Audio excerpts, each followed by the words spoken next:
जलज्जल प्रवाह पावितस्थले गलेव लंब्य लंबितांभुजंग तुंग। रावण केवल राक्षस नहीं था।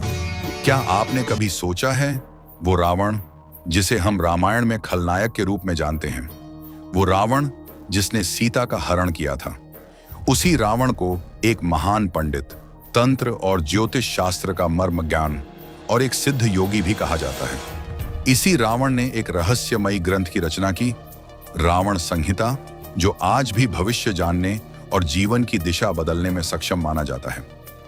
रावण संहिता का रहस्य और इतिहास। रावण संहिता एक अति दुर्लभ और गोपनीय ग्रंथ है, जिसे रावण ने स्वयं शिव की उपासना और तप से प्राप्त ज्ञान के आधार पर लिखा था। कहते हैं यह ग्रंथ एक बार पुस्तक रूप में पूरी तरह से लुप्त हो गया था, लेकिन बाद में कुछ अंश काठमांडू के एक तांत्रिक साधक के पास से मिले। इसमें ऐसे रहस्य छिपे हैं जो आज भी सामान्य ज्योतिष ग्रंथों में नहीं मिलते। रचना और स्वरूप। रावण संहिता में कुल 11 अध्याय बताए जाते हैं।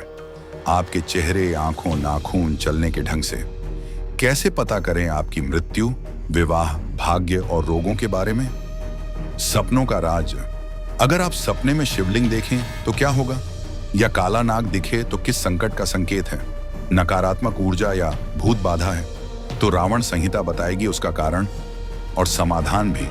और सबसे चौंकाने वाला, इस ग्रंथ में लिखा है कब और कैसे कोई व्यक्ति मृत्यु के निकट है।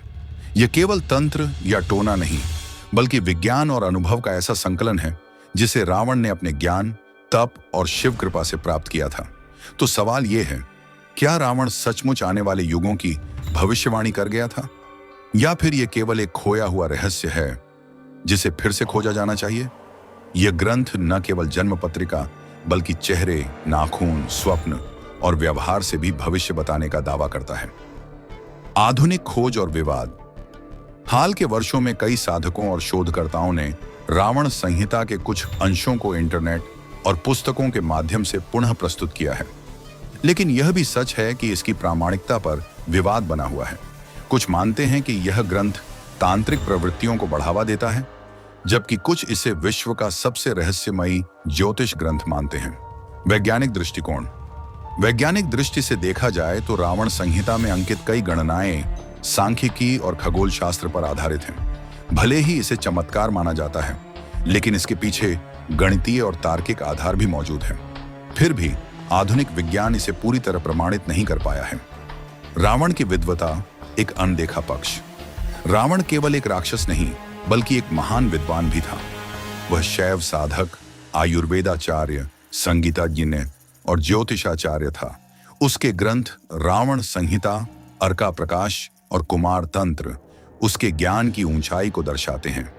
आज की दुनिया में रावण संहिता, आज के डिजिटल युग में भी लोग रावण संहिता की भविष्यवाणियों पर भरोसा करते हैं। कुछ इसे जीवन की दिशा तय करने वाला ग्रंथ मानते हैं, तो कुछ तंत्र साधना का अमोघ अस्त्र। आखिर क्या ये केवल अंधविश्वास है या कोई रहस्यमय विज्ञान? निष्कर्ष, एक नई दृष्टि से रावण को केवल सीता हरण तक सीमित करना उसके ज्ञान और साधना का अपमान है। रावण संहिता उस अद्भुत रावण की झलक दिखाती है जो जीवन और मृत्यु के रहस्यों का जानकार था। शायद यही कारण है कि आज भी रावण संहिता हमें ज्योतिष, तंत्र और आत्मज्ञान की गहराइयों से जोड़ती है। रावण केवल एक पात्र नहीं, वह एक रहस्य है जिसे समझना अभी बाकी है।